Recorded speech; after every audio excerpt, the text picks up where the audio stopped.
Okay, Penny. So thank you for joining me today. We are absolutely delighted to chat with you. Who is Penny Slinger? And sort of tying into your identity, how does surrealism and feminism play a role in how you identify yourself? Okay.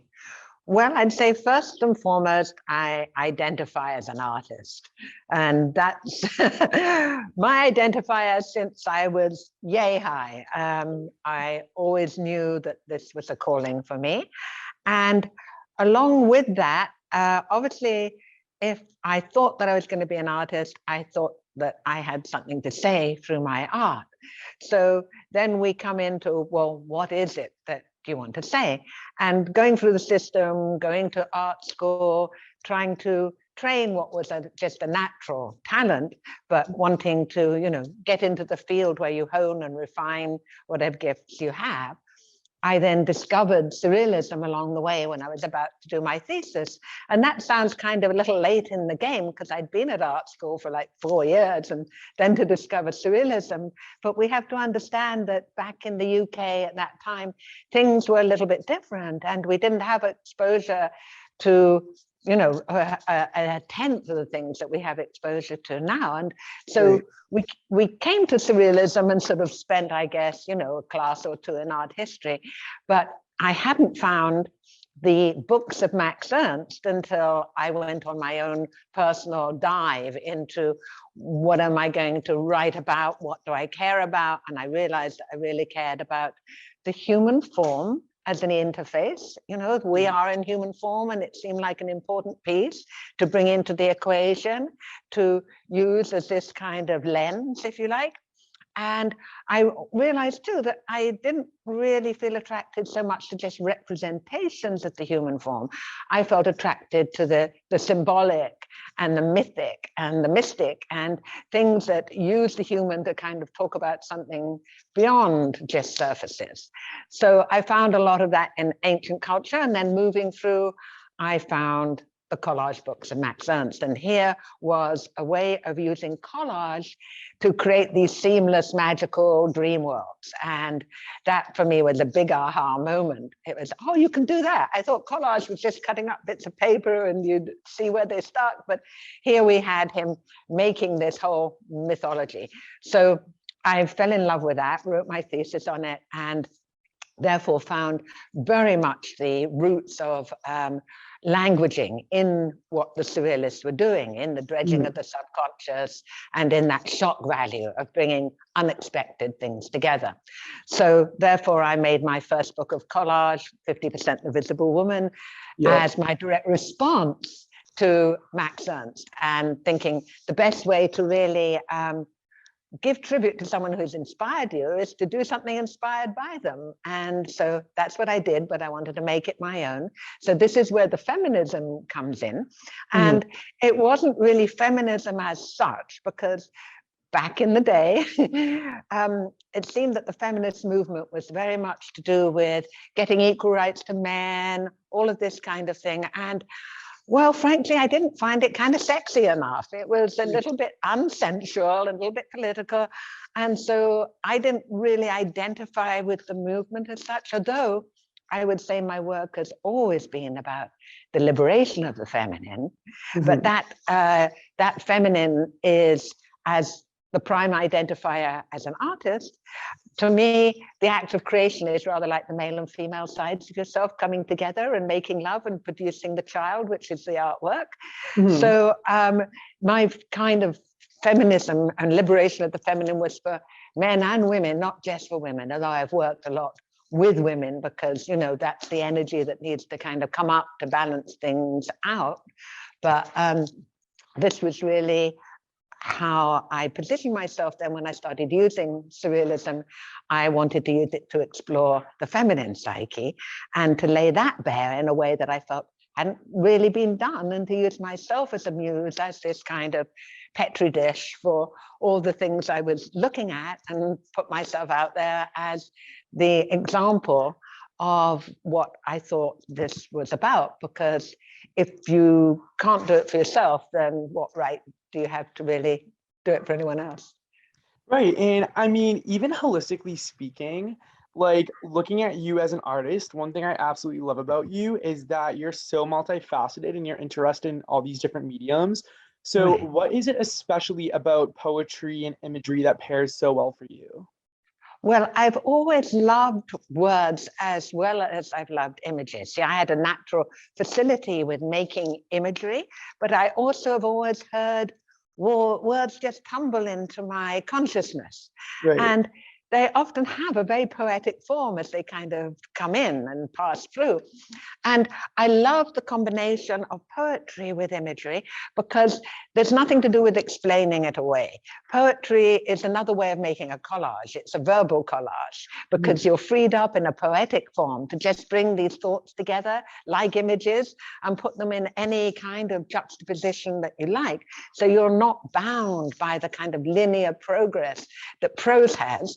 And so you can play with ideas. And then if you use them as a complement to imagery, to collages, then it's not something that is taking away from the openness that the image might create, creating other kind of openings as well at the same time that all kind of sit together, and between them hopefully have a lot of sparkle in terms of the number of facets that they can reflect from.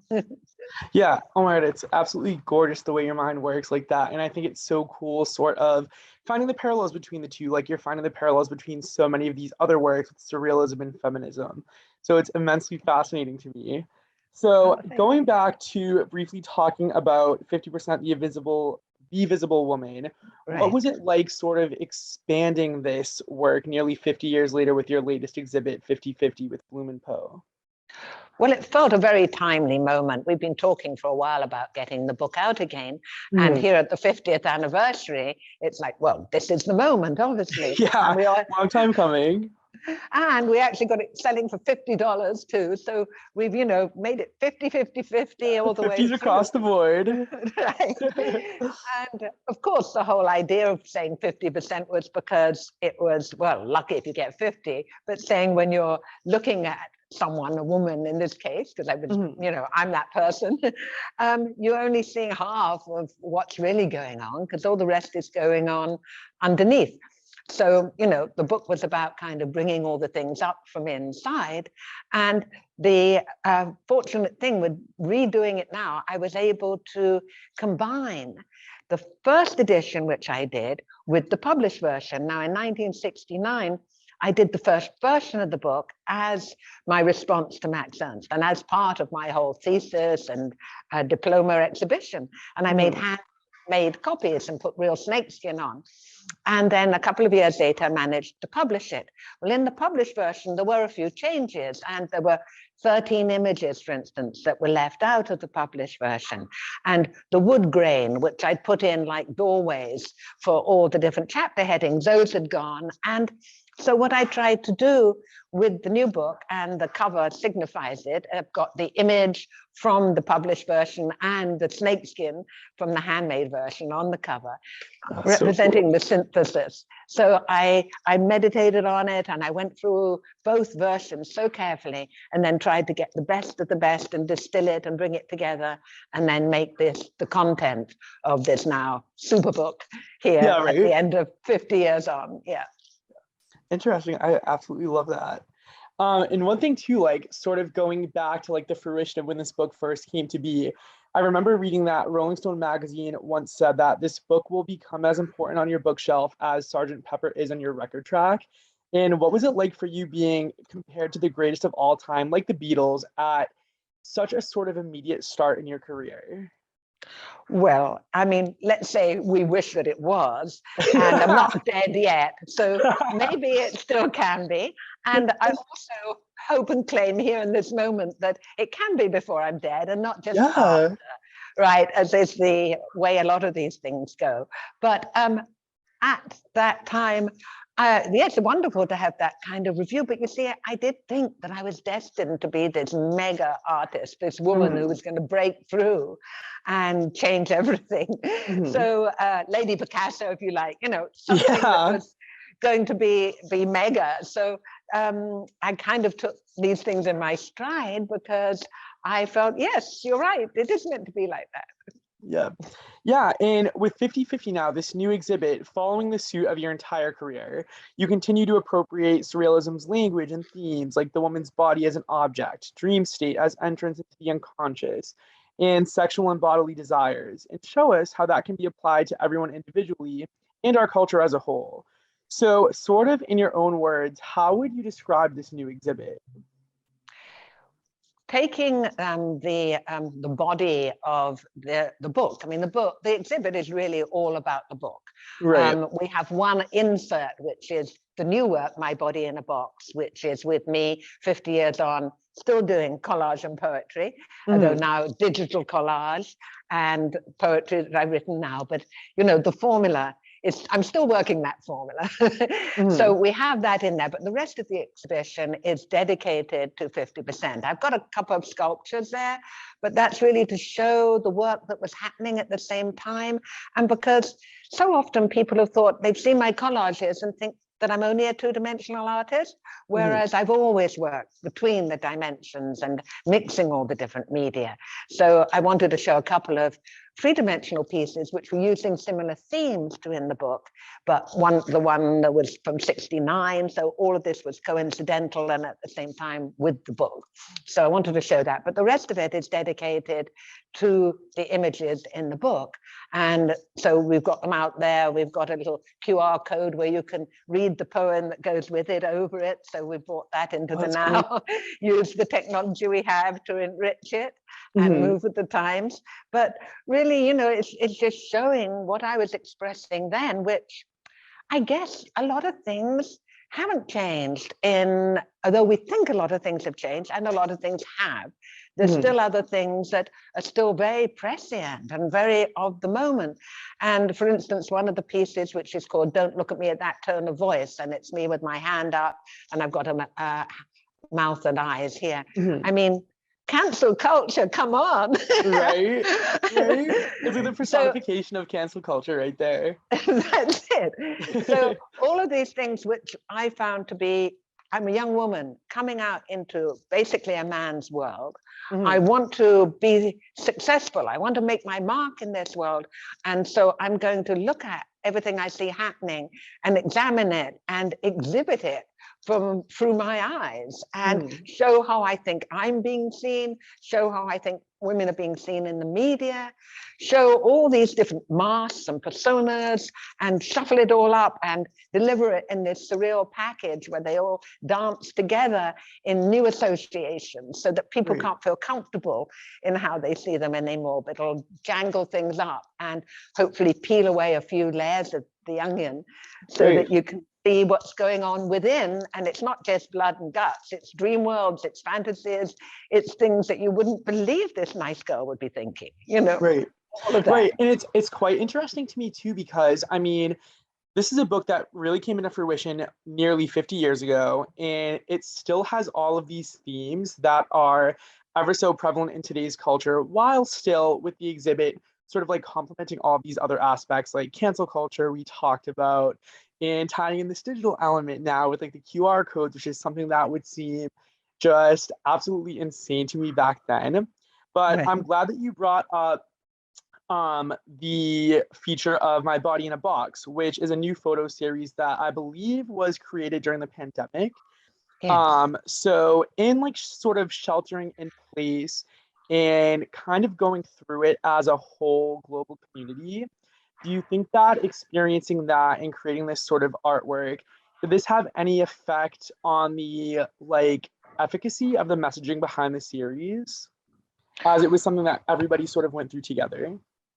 Well, there's so many threads happening here. I wanted to comment on this global situation because it was indeed a global situation. It is indeed. I mean, we're not out the other end yet. But I haven't generally chosen to comment directly and kind of in real time on things that are happening in a more outside political arena, dealing more with the politics of the self. But because this felt like such an enormous and landmark for humanity, and it was happening all over the world, and everybody was being forced into having a time out from whatever they were doing, it was a big opportunity for self-reflection, and self-reflection for individuals, and self-reflection for culture as a whole. And so I felt, my goodness, I have to comment. And for the first couple of months of the pandemic, I was kind of catatonic. I couldn't do anything. I was just like absorbing all these energies because I tend to be rather empathic. So I feel the things that are happening around in the psychic atmosphere, and it was quite overwhelming. But then after that time, suddenly it kind of all sort of came together and my psyche bubbled to the surface. This is what I want to do. And I wanted to use the symbol of the box, which I've used so often in my life, and use myself now as a woman of this age, because a big part of my actual art practice right now is to try to claim relevance for older women particularly. It's true for men and women, but our culture certainly marginalizes and makes irrelevant the people who come into their wisdom years, so that that wisdom just goes to hell, you know? And we need it. We need it to percolate back in and enrich us and mature us as culture, and to make us understand this wisdom of experience. You know, I straddle all these different movements and all these different times and seen so much happen, and that's valuable. I'm a resource, you know, and that resource should be tapped and claimed to feed back and trickle back down and enrich the soil that new sprouts come from. So anyway, I'm using myself at this age of 74, I am now, as my muse, again, deliberately, to say, here I am, and, you know, I'm still cooking and I am relevant. And in the pandemic, I wanted, therefore, to claim my relevance to something happening in real time, but also to try and reflect through my own being, as I kind of always have, what I felt was going on, and use myself as this sort of guinea pig to be the experiencer, and then through my art and craft to be able to then translate and transmit that in a way which could be intelligible by others, so that they could resonate with, because I knew a lot of the things I was feeling wasn't just me, this was a collective. And I wanted to look, in a way it was like a body semaphore. I've had experiences in my life of seeing how it is when you close down to things and when you open up to things. So all of it was rather like that, rather than attraction, contraction and expansion all the time, showing the dark side and the death, and showing like how we're going to reach out to, you know, claim our sovereignty in this situation. So through 54 images, digital collages now, and 40 poems, I did this journey and put it out through Blum Poe's musings online. So it was happening while everything was happening. And then now offering it as this box set in a box, which seemed appropriate. Yeah, I was gonna say, it's sort of like coming full circle with like this whole like imagery of the box, which is so fascinating. And with this next question too, I think a lot of like the themes that we just talked about tie into it exceptionally well. So in the 2021 re-edition of your book, you have a new conversation with Linda Sterling that I am so incredibly excited to read. And I remember reading in a previous conversation, there's a quote that I saved that Linda said that writes, "I think a lot of what Penny does is make maps of her life. That cartography is psychological and sexual. It helped people like me see that there is a map and that someone was slightly ahead of me on this journey. Penny is a great cartographer, not only of the female psyche, but of the human psyche." And with that quote, I sort of sense this profound power that you have to truly transcend and connect with people. And is this something that you agree with? And do you oftentimes think that you hit that impact that you want to make? Well, to hit that last line, if I hit the impact I wanted to make, my goodness, I'm far off that. If I really hit the right impact, I would have everyone recognize the multidimensional being that I am, and be so willing to bring to me all the tools and support to manifest in the glory of the multidimensions that I could do if I had that. Lady Picasso?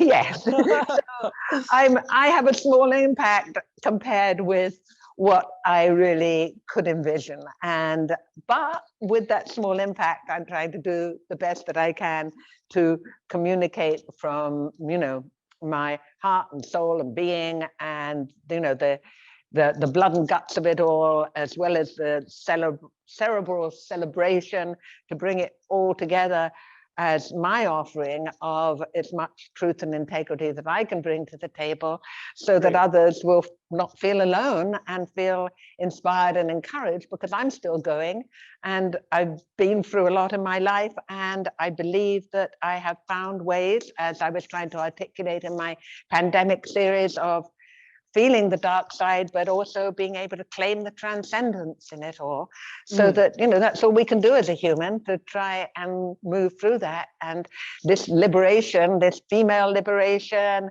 this, liberation for all of us, is what I've really been working on all my life, and hope to bring through in the flickering images that I present as just a taste of the greatness that it could be. Right.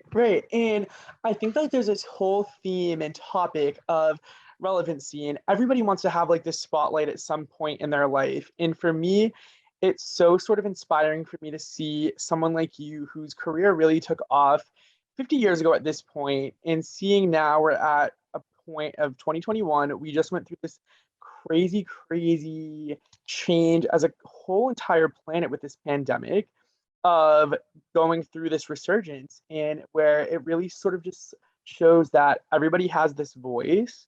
And like yourself, you've been around for so long, and you have all of these different lived experiences that are ever so relatable to everybody, whether you're the female psyche, the male psyche, it's the human psyche, which is what it's all really rooted in.